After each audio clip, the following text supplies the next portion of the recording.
1절에서 11절 말씀입니다. 얼마 안 되니까 저와 한 절씩 교독하시겠습니다. 6월절 전에 예수께서 자기가 세상을 떠나 아버지께로 돌아가실 때가 이른 줄 아시고 세상에 있는 자기 사람들을 사랑하시되 끝까지 사랑하시니라.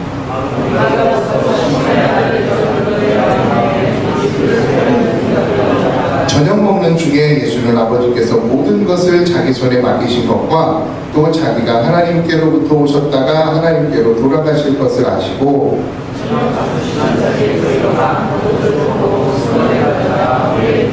이에 대하여 불을 떠서 제자들의 발을 씻기시고 그 두르신 수건으로 닦기를 시작하여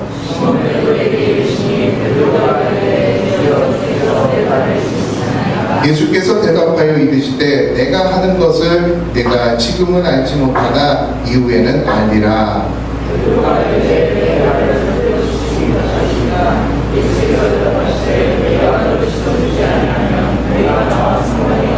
'시몬 베드로가 이르되 주여 내 발뿐만 아니라 손과 머리도 씻어 주옵소서.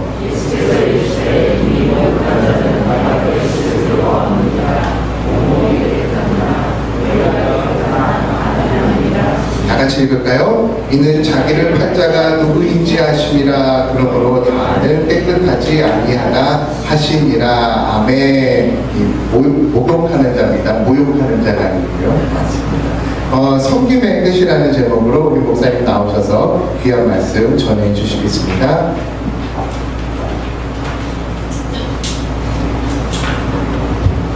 반갑습니다. 일주일 동안 잘 지내셨죠? 어떤 이는 잘 지내고 어떤 이는 못 지내겠으나 주님께서 이 시간에 저희 모두에게 생명 충만하고 회복의 은혜를 주시기를 바랍니다. 미국의 남북전쟁 당시에 그 남쪽하고 북쪽하고 이렇게 경계선에 살던 사람이 있었어요.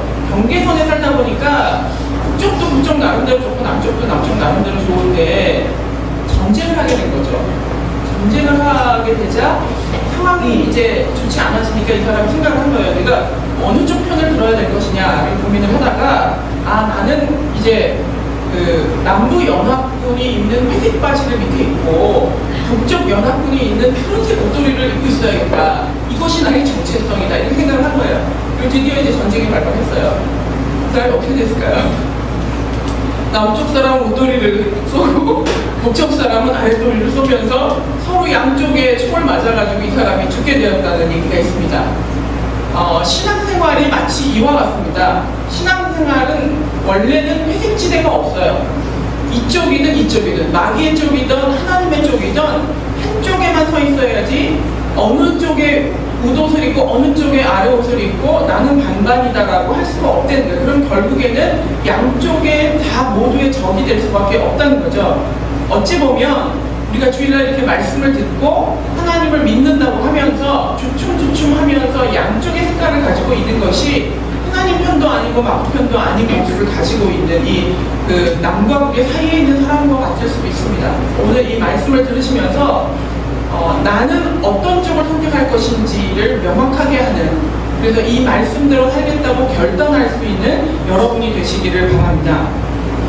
오늘 읽었던 본문은 이제 예수님께서 최후의 만찬, 제자들과 최후의 만찬을 하시고 이제 십자가에 달리시기 직전에 마지막 부분에 어떤 당부를 하시는 그 모습이 담겨있는 본문입니다. 예수님의 생애가 섬김으로 점철되어 있다는 것을 모르는 사람은 아무것도 없습니다. 아무도 없습니다. 근데 문제는 예수님이니까 이렇게까지 하실 수 있었지라는 생각 때문에 내가 그렇게 섬김의 삶을 철저하게 실천하겠다라고 결단하는 사람은 많지 않다는 거예요. 예수님을 존경은 하는데 예수님 참 대단하다라고 평가는 하는데 내가 이런 삶을 살도록 노력하고 한 발이라도 뛰는 사람이 많지 않다는 겁니다.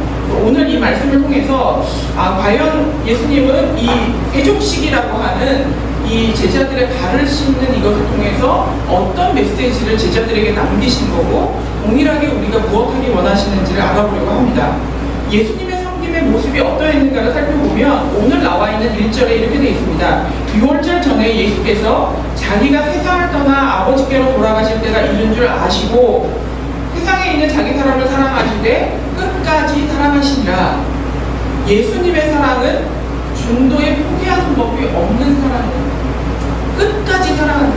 이 제자들이 어떤 모습을 보이든지 상관없이 끝까지 사랑하는 것. 이 말은 다르게 하면 책임지는 사랑을 한다는 것. 우리는 사실 누군가를 사랑을 할 때 막 좋아서 흥분해서 사랑하고 좋아하지만 시간이 지나면서 그 사람이 나의 기대에 부응하지 못할 때는 그 사랑을 포기하는 경우가 있습니다.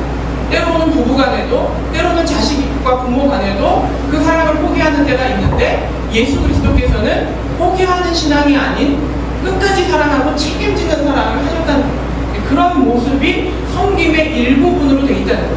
그러니까 섬김과 사랑이 마치 이렇게 따로 되어 있는 것이 아니라, 사랑을 할 때도 이 사람을 내가 끝까지 책임지겠다라고 하는 모습을 갖는 것이 섬김을 가지고 있는 사랑의 모습이라는 겁니다. 그 예수님의 섬김의 모습을 오늘 본문을 통해서 보면 4절, 5절은 이렇게 되어 있습니다. 저녁 잡수시던 자리에서 일어나 겉옷을 벗고 수건을 가져다가 본인의 이 허리에 두르시고, 또 직접 대하에서 물을 떠다가 제자들의 발을 씻기시고, 또 발을 씻기신 다음에 수건으로 그 발을 다 닦으셨어요. 어떤 것 하나, 야 베드로야 물 떠와라, 저기는 수건 좀 갖다 줘, 이렇게 한 것이 아니라 본인이 처음부터 끝까지 다 하셨어요. 그러니까 섬김을 할 때 처음부터 끝까지 온전하게 하셨는데, 참 놀라운 사실은 이 섬김의 이 행동이 노예들이 하는 행동이었다는 거예요. 수건을 허리에다가 겉옷을 벗고 수건을 허리에다가 두르는 것이, 심지어는 노예 중에서도 유대인 노예는 이거를 안 한대요. 이방인들의 노예, 혹은 그 노예의 아내나 아이들을 시켜서 발을 닦게 하는 것이 지금 이 수건을 허리에다 두르고 대야에다가 발을 씻겨주고 또 수건으로 발을 닦는 행동이라는 거예요. 예수님이 낮아져서 섬김을 보이셨던 그 모습이 일반 사람들의 겸손한 그 삶도 아니고, 또 어린아이들, 여인들이 하는 그 일도 아니고, 노예가 하는 일도 아니고, 노예 중에서도 유대인 노예는 하지 않는 이방인들의 노예나 하는 그 행동을 예수님이 몸소 다 실천을 하셨다는 거예요. 그러니까 굳이 이런 모습을 갖추시고 한 데는 의도가 있다는 거죠. 정말로 바닥까지 낮아져서 내가 너희들의 발을 씻기겠다라고 하는, 또 하나는 내가 어떤 형식을 취해서 내가 스승인데 너희들의 발을 이렇게 닦았는데 너희도 이렇게 해야 돼, 이 정도가 아니라 완벽한 겸손의 모습을 갖추셔서 그 일을 하셨다는 거예요.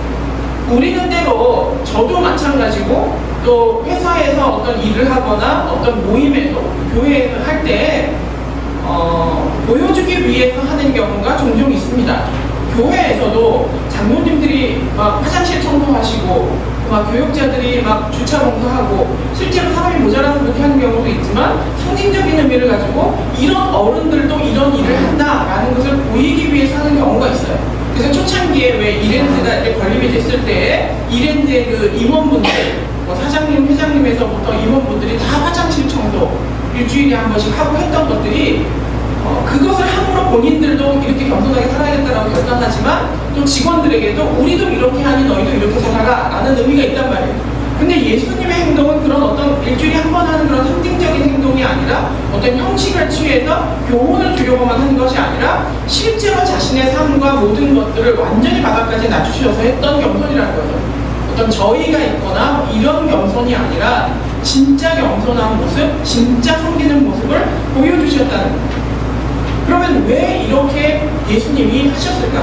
생각해보세요. 이제 그 다음 날이면 끌려가서 십자가의 채찍을 맞고 십자가에 달려 죽어야 되는 그 상황 속에서 마지막 제자들과의 만찬이에요. 3년 동안 동당했던 그 제자들과 마지막으로 식사하는 장면이기도 하거니와, 또한 어때요? 너무 괴로운 시간이에요. 본인이 감당하기에 너무 괴로운 시간이 다가오고 있는 것을 알고 계셨단 말이에요. 그런데 그 마지막 시간에 이 세족식을 하셨다라고 하는 것은 분명히 어떤 의미를 가지고 있을 거라는 겁니다. 그 의미가 첫 번째로는 상징적인 의미를 가지고 있습니다. 예수님의 죽음이 우리를 씻겨준다라고 하는, 그래서 누구든지 이 씻김을 받아야만이 구원을 얻을 수 있다라고 하는 그 대속의 의미를 가지고 있어요. 그것이 가지고 있는 어떤 대족식이 가지고 있는 상징적인 의미라면, 두 번째는 들리는 복음이 아니라 만져지는 복음이랍니다. 믿음은 들음에서 난다라고 했습니다. 그래서 우리는 언제나 들리는 복음을 통하여서 우리가 믿음을 갖게 되고 구원을 고백하게 됩니다. 근데 그것보다도 더 강렬한 복음을 전하고 계신데 그것이 바로 만져지는 복음이에요. 예수님의 손이 나의 발을 문지르고 씻고 닦고 하는 것들을 보고 느낌으로 말미암아 아 이것이 진짜 예수님의 참 모습이구나, 이것이 복음이구나 하는 것을 알게 되었다는 거예요. 말은 사실 누구나 할 수 있습니다. 목사들도 말 진짜 잘하죠. 예전에 홍정기 목사님이 그 글을 쓰신 거를 제가 봤는데 참 감동이 됐어요. 이 시대에는 좋은 사상을 가지고 있고 좋은 말을 하는, 멋진 말을 하는 사람들이 너무 많다는 거예요. 근데 그것이 그 사람의 삶을 증명하지는 않는다는 거예요. 이 시대에 수많은 목사들이 있고 그 목사들 중에는 정말 말을 잘하고 정말 멋진 글도 잘 쓰고 하는 분들이 많이 있어요. 근데 여러분들이 착각하지 마셔야 될 것은 말을 잘하고 글을 잘 쓰고 설교를 잘한다고 해서 그 목사가 정말 훌륭한 목사냐 하는 문제는 다른 문제랍니다. 여러분이 저의 설교에 때로는 감동을 받고 은혜를 받는 데가 있겠지만 그렇다고 해서 그 분량만큼 제가 훌륭한 목사냐 이건 다른 문제다. 참 그랬으면 좋겠는데요. 그렇게 저를 높이 평가해줬으면 좋겠지만 사실은 아니라는 거예요. 그래서 요새는 좋은 책, 좋은 글을 보면서 감동하고 와 이렇게 위대한 사람이 있다라고 하지만 오히려 그런 것 때문에 실제로 한국 교회가 더 약해지는 것은 삶으로 모범을 보여주신 존경할 만한 목사님들이 점점 돌아가시고 나서 이제 말만 잘하는 목사들만 남은 것 같은 그런 모습이 안타까운 것은 오늘 이 본문에 나와 있는 것처럼 물론 믿음은 들음에서 나지만 들리는 복음이 아니라 만져지는 복음만큼 강렬한 복음은 없다는 겁니다. 사람이 만약에 말로 변화됐다면 정말 모든 자식들은 다 말을 잘 들을 거예요. 말로 따지면 엄마처럼 잔소리를 많이 하는, 아빠처럼 잔소리를 많이 하는 존재가 어디 있어요? 달인이죠, 달인. 끊임없이 잔소리를 해댔지만 애들이 변해요? 하셨던 거야. 그래서 실제 모습을 보이면서 그 일을 하셨던 거죠. 제가 이제 예전에 그 교회에 있을 때 그 이웃봉사부라고 하는 부서가 있었어요. 그래서 이제 뭐 여러 봉사 부서가 있지만 그 부서는 주로 가서 도배를 해주거나 독거노인분들 이렇게 목욕을 시켜주거나 할아버지, 뭐 할머니들 이렇게 목욕을 못 하시잖아요. 집도 너무 춥고 하니까 그러면 가서 이제 따뜻한 물에다가 목욕을 시켜드리고 하는 일들을 하셨어요. 근데 어떤 분이 간증을 하는 거를 들으셨어요. 그렇다고 무슨 뭐 이렇게 나와서 마이크 잡고 간증하는 것이 아니라 우연히 듣게 됐는데 그러니까 그 간증을 듣고 너무 감동을 했어요. 이분이 그러시는 거예요. 자기는 교회를 오래 다니면서 예수를 믿었지만 마음에 와닿는 것이 없었다는 거예요. 물론 예수를 믿고 구원도 받았다고 구원의 확신도 있고 교회 생활도 오래오래 했지만 정말 살아계신 하나님을 경험해본 어떤 그 뜨거운 감동은 있지 않았다는 거죠.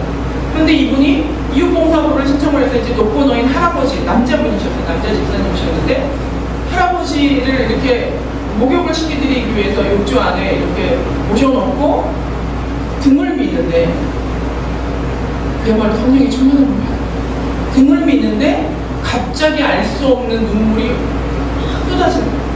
우리가 어디 부흥회나 무슨 수련회나 막 정말 은혜가 넘치는 예배 같은 데 가면 정체를 알 수 없는 눈물이 막 쏟아지면서 내가 죄인이라는 고백이 막 나오는 게 그게 회심의 사건이거든요. 근데 이분이 할아버지의 그 때를 밀면서 그 사건이 온 거예요. 아, 예수님이 이렇게 오셨구나. 이것이 성육신이구나. 신이셨던 그 하나님이 이 땅에 오셔서 이 비천한 인간까지 된 그것이 바로 이런 것이구나. 그러면서 그 할아버지의 등을 밀면서 예수님이 왜 이 땅에 오셨는지, 왜 내가 이 은혜를 받고 있는지가 너무나 깨달아지면서 행복할 만큼 눈물을 흘렸다는 간증을 하시더라고요. 그게 바로 만져지는 겁니다. 우리가 무언가 섬김을 할 때, 봉사를 할 때 무언가 우리 가슴 가운데 울컥거려요. 저희 회사에서도 이 컴패션과 이런 데랑 연결을 해가지고 가끔 이렇게 뭐 케냐, 뭐 인도 뭐 이런데 비전 트립 같은 거를 갑니다. 그러면 인생이 달라져가지고 90년을 신앙생활을 했는데도 변하지 않았던 사람이 정말로 그 쓰레기 더미에서 그 물건을 주워가지고 생계를 이어가는 아이들을 보면서 완전히 자아가 깨어지고 인생이 뒤바뀌고 그 자신의 삶의 목적이 바뀌는 거예요. 그게 바로 만져지는 복음. 그냥 머리로만 알게 되고 내가 이해했던 복음이 아니라 내 손으로 느끼고 만져지고 보면서 그것을 통하여서 자신의 인생이 완전히 바뀌는 거예요. 예수님은 제자들에게 그러한 만져지는 복음을 느끼게 해주기 위하여서 스스로 그 섬김의 역할을 감당하셨다는 겁니다. 우리는 누구나 섬김 받기를 원합니다. 섬기기보다는 섬김을 받기를 원하고 높아지는 걸 원하고 또 내 밑에 부하 직원이 한 명만 생겨도 더 좀 뿌듯해지고 군인들 이렇게 보면은 저도 이제 큰아들이 군대 갔을 때 드디어 엄마 내 밑에 하나가 들어왔어. 한 명이 들어올 때마다 그 감동을 저한테 전화로 얘기를 하는 거예요. 한 명이 또 들어왔어요. 점점 고참이 될 때마다 그 끌어넘치는 자부심을 자랑하고 싶은 마음이 드는 거예요.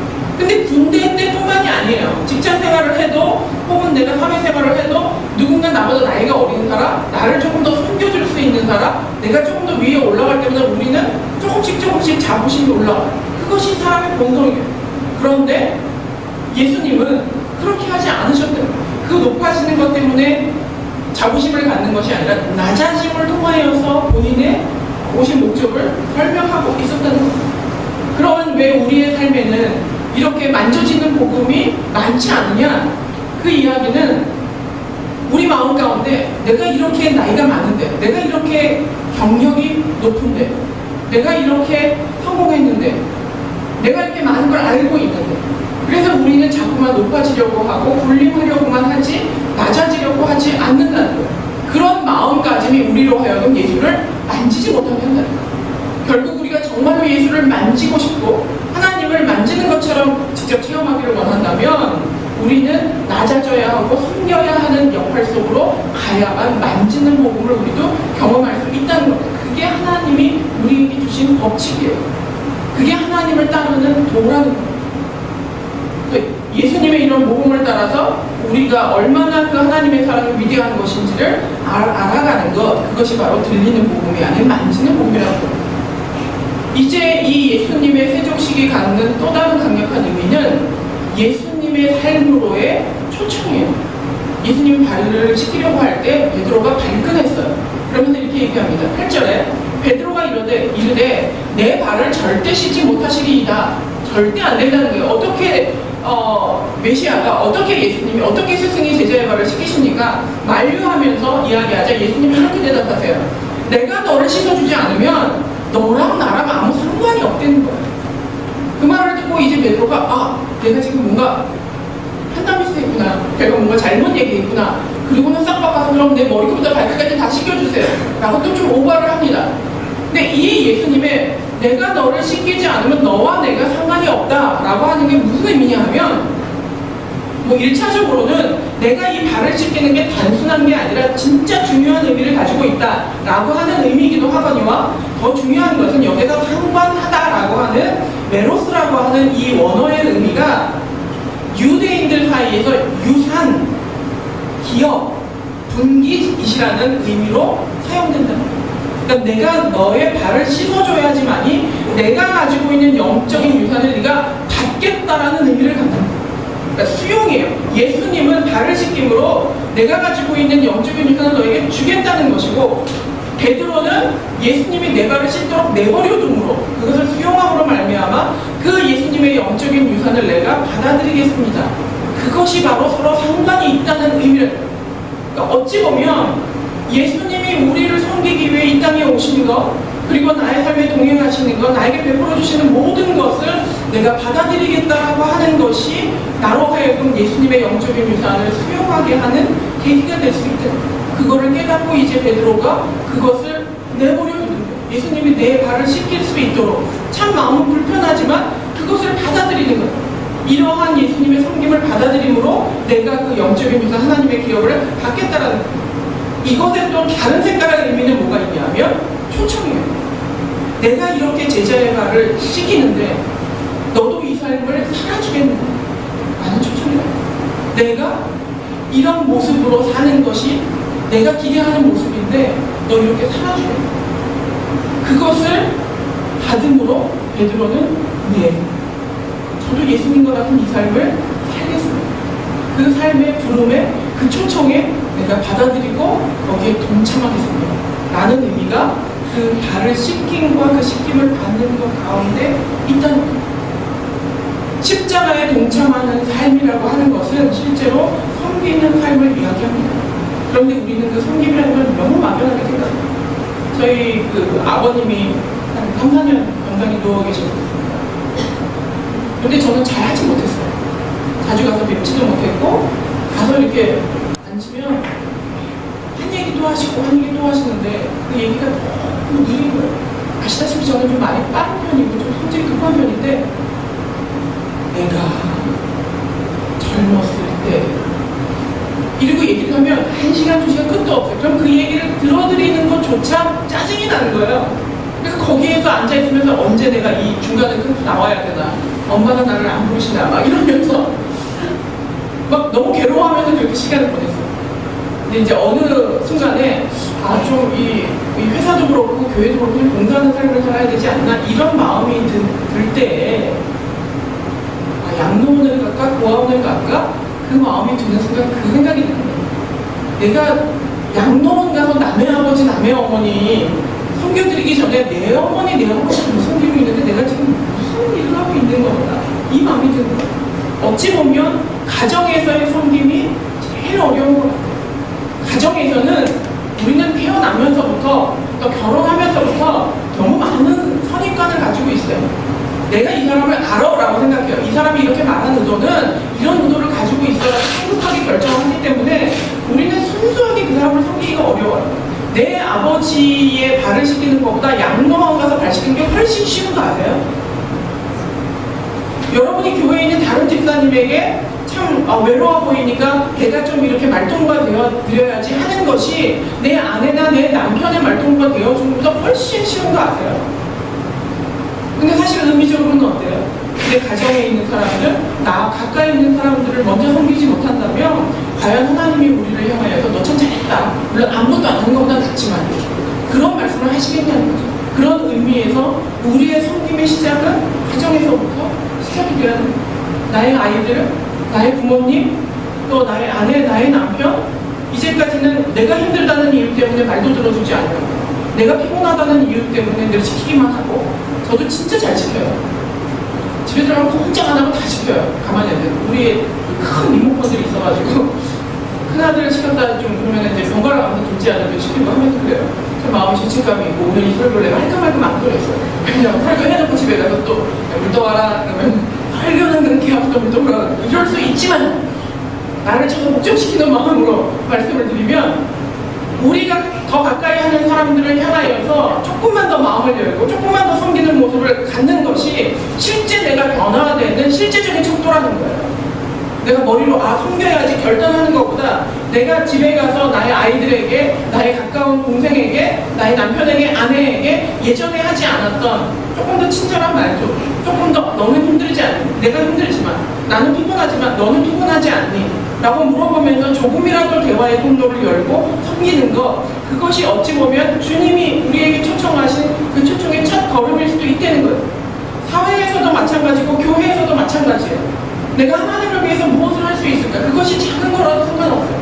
쓰레기를 버리는 일이라도, 내가 다른 사람을 위하여서 커피 한 잔을 갖다 주는 일이라도, 그것이 무엇이든지 상관없이 작은 것이라도 베드로가 예수님의 초청을 받아들여서 발을 씻기도록 내버려두고, 불편했지만 내버려두고 나도 그 예수님의 삶에 동참하겠다라고 결정하는 그 삶이 어려운 시작이 아니라 아주 작은 시작에서부터 그것이 필요하다는 겁니다. 오늘 이제 1절부터 11절까지를 보면 반복적으로 자주 나오는 단어가 있는데 그것이 아시고예요. 예수님이 무엇을 아시고, 예수님이 무엇을 아시고, 뒷부분에는 두 개를 한꺼번에 묶었기 때문에 사실은 4번 정도 나온다고 볼 수 있습니다. 이 아시고의 의미라고 하는 의미는 뭐냐 하면 예수님은 자신의 때를 알았다는 거예요. 그 때가 성기가 무슨 상관이냐? 상관이 있습니다.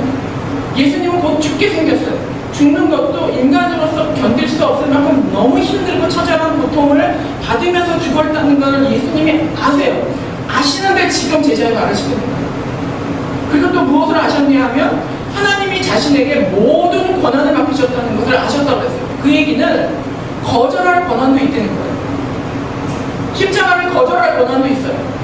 발을 씻기지 않을 권한도 있어요. 그런데 그걸 한다는 거예요. 그게 훌륭하다는 거예요. 안 할 수도 있는데 그걸 하는 거예요. 부모기 때문에 내가 더 대접받을 권한이 있고, 상사기 때문에 내가 더 부릴 수 있는 권한이 있고, 내가 더 많은 걸 알고 있기 때문에 내가 더 저 사람에게 지시할 권한이 있지만, 그것을 포기하고 한 것이 예수님이 아시고 하나님이 모든 권한을 주신 걸 아셨지만 그럼에도 불구하고 자신이 그걸 선택해서 하셨다.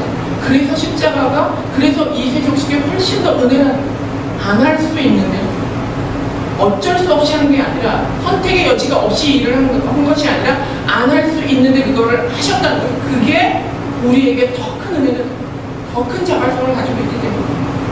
마지막으로 또 무엇을 아셨냐 하면, 자신을 죽음으로 몰고 갈 배신자가 누구냐 아셨어요. 예수님이 발을 씻기실 때 유다의 발까지 씻기셨어요. 그 최후의 만찬이 끝나고 나면 유다가 바로 나가서 예수님을 팔아버려요. 그거를 아셨다라고 분명하게 성경에 기록되어 있어요. 그런데 그 유다의 발, 알고 유다의 발까지 닦으셨다. 나를 죽이려는 사람의 발까지. 저는 이게 성김의 끝이라고 생각해요. 제목을 성김의 끝판왕, 아까 우리 박은홍 때 뭐라고 그랬죠? 성김의 종결자. 성김의 종결자? 근데 좀 너무 코믹한 것 같아서 그냥 성김의 끝이라고 했는데, 정말 성김의 끝이라는 거예요. 나를 죽이려고 하는 사람의 발을 씻기는 거예요. 모르는 상태에서 씻기는 게 아니라 아는 상태에서. 예수님이 이렇게 했다면 우리가 못할 이유가 뭐가 있는 거예요? 난 정말 저 사람은 안 돼. 근데 그 사람이 여러분을 죽이려고 그래요? 그런 사람은 없을 거예요. 그렇다면 내가 섬길 수 없는 대상은 지구상에 없대. 내리막길에서 만난 예수님이라는 제목으로 하나의 작은 이야기가 있는데요. 헬리나 오웬 여러분 잘 아실 거예요. 미국 하버드 대학의 교수였고, 그 헬리나 오웬 박사가 정말로 잘 나가는 분이었어요. 아주 유명한 저술가였고, 그런데 돌연 교수직을 사임을 하고 정신박약아들이 있는 수용시설에 가서 여러 가지 허드렛 일을 하는 거예요. 그러니까 데이브레이크 목지원이라고 하는 정신박약아가 모여있는 그 목지원의 직원으로 들어가서 한때 굉장한 센세이션을 일으키셨었어요. 근데 이것이 왜 정말로 화제가 되냐 하면, 세계적으로 가장 인기 있는 신학자 중에 한 명이었고, 학생들에게 너무나 존경받는 분이었고, 그의 저서 20여 권은 정말로 전 세계 베스트셀러였고, 높은 고수, 정말 높은 명예를 유지하는 그런 하버드 그 교수직을 버려버리고 정신박약아 시설에 가서 그 정박아들의 용변을 치우고 목욕시키고 식사 이렇게 돕고 행동 교정 지도 이런 거 하고, 그런 구질구질한 인생으로 남은 여생을 살겠다고 그냥 딱 잘라서 사표 내고 간 거예요. 그가 받는 그곳에서의 보수는 거의 생계만 유지할 정도의 보수, 그냥 먹고 살 수 있는 정도의 어려운 낮은 보수에 만족하면서 그 삶을 살았다는 거예요. 사람들이 끊임없이 당신 왜 그러냐? 왜 이걸 버리고 갔냐? 여기에 남으면 더 하나님께 영광 아니냐? 이런 질문들을 많이 했겠죠. 근데 이번엔 오랫동안 침묵을 지키다가 예수의 이름으로라고 하는 그 책을 통하여서 자신의 대답을 대신을 했는데, 그 책에 이렇게 써 있습니다. 그동안 나는 올라가는 길만 추구했다. 어려서부터 공부를 잘해 천재 신동이라고 추앙이 되었고 하버드 교수회까지 올라왔다. 나의 저서 20여 권은 무사람의 인기를 얻었다. 나는 지금 오직 성공을 향해, 즉 꼭대기를 향해 오르막길만 추구해왔다. 그러나 어느 날 정신박약아 아담군을 만났을 때 이런 인간의 고통에 동참하는 내리막길을 통해서 예수를 바로 알 수 있다는 것을 깨닫게 되었다. 오르막길에서는 예수가 안 보였지만 내리막길에서 복음서에 나타난 진정한 예수를 만날 수 있게 돼요.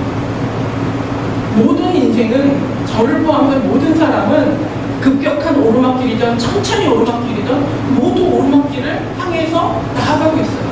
그리고 그것이 인생의 성공이라고 믿습니다.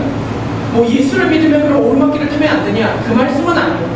오르막길을 가고 있는데 이 헨리 나우엔의 고백에 의하면 내가 오르막길을 갈 때 발견하지 못했던 참된 예수를 내가 내리막길을 선택했을 때에 그 예수를 만나게 됐다는 거예요.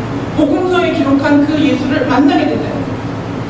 그럼 우리는 이걸 어떻게 적용해요? 그럼 지금부터 다 사표내고 내리막길을 갈까요?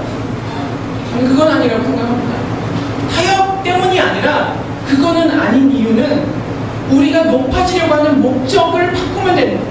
내가 높아지려는 게 나의 개인적인 쟁취와 이익 양명을 위해서 높아지는 것이 아니라 높아졌던 사람이 낮아졌을 때 사람들에게 진한 감동을 줄 수 있는 거예요. 내가 높아져 있는 위치에서 그거를 버릴 수 있고 내려놓을 수 있는 상황이 되었을 때야 진짜 예수를 만날 수 있다는 거예요. 저는 목사로서 여러분에게 권합니다. 돈 많이 버세요. 좋은 지위 얻으세요. 좋은 명성 가지세요. 하지만 그것을 가지려고 하는 목적을 바꾸시기 바라요. 낮아지는 것, 최종적으로 낮아지기 위해서 높아지시기 바라요. 김동호 목사님 아시죠? 높은 듯 승인교회를 담임하셨던 김동호 목사님이 자주 쓰는 예화가 있거든요. 낙차가 클수록 만약에 폭포가 떨어지면 그 폭포의 높이가 높을수록 그 파워가 세겠죠. 낙차가 클수록 그 영적인 능력이 커진다는 거예요. 이 얘기는 뭐냐 하면 높은 지위에 있을 때, 높은 것을 가지고 있을 때 그것에서 낮아지는 모습을 볼 때 가장 강력한 파워를 가지고 예수의 이름을 드러낼 수 있다는 거예요. 그러니까 우리가 높아지려고 하는 것이 그냥 인간이 가진 본성을 따라서 이렇게 가는 것이 아니라 내가 낮아지기 위해서 이 낙폭을 더 크게 해서 이 낮아짐의 낙폭이 파워풀해서 사람들에게 감동을 주고 복음에 나타난 예수를 더 증거할 수 있기 위해서 우리는 높아질 이유가 있다는 거예요.